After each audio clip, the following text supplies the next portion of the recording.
right back to commitment. Once I said real estate is what I'm doing, I went all in on real estate. But And why the real thing, estate?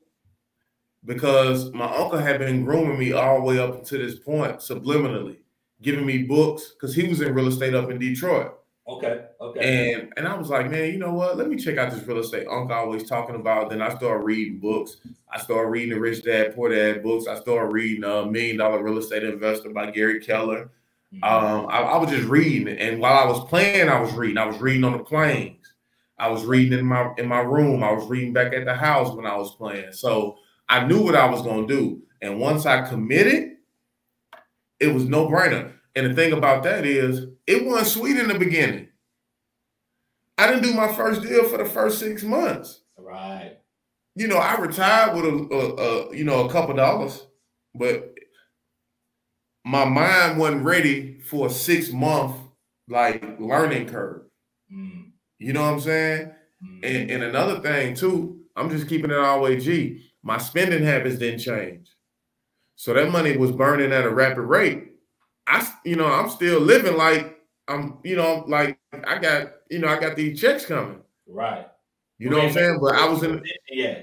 Right. I was in for a rude awakening. I didn't do my first deal for the first 6 months, but I stayed with it. And even though I was going through my shit then, trying to figure it out, trying to be the best realtor I could be, I was turning down coaching jobs. People thought I was crazy.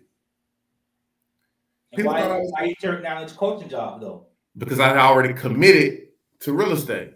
Back to the commitment. You know what I'm saying? Go back to the commitment. Like, bruh, just if I would have jumped ship, I wouldn't be here now.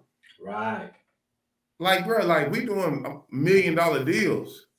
I don't talk about this on social media, but I'm gonna talk about this on your podcast because we keeping it all the way G right here. You know what I'm saying? I don't like to put all my stuff out there because I feel like you tell all your business, you won't have none.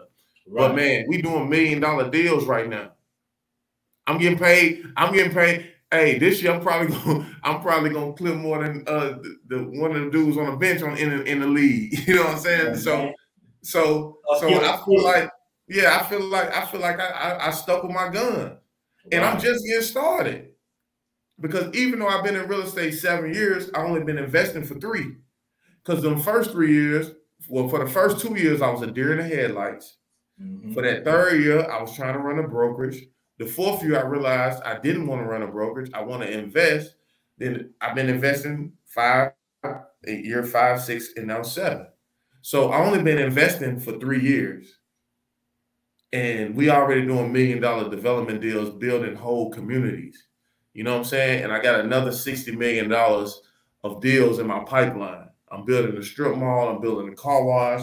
I just bought 9 acres where I'm trying to build 40 houses, build a rent. You know what I'm saying? Like, one thing about me, I'm great at finding deals. Deal flow is not my issue. Now, once I conquer the capital raising part, it's gonna be on and popping, and we're gonna be self-sufficient, vertically integrated.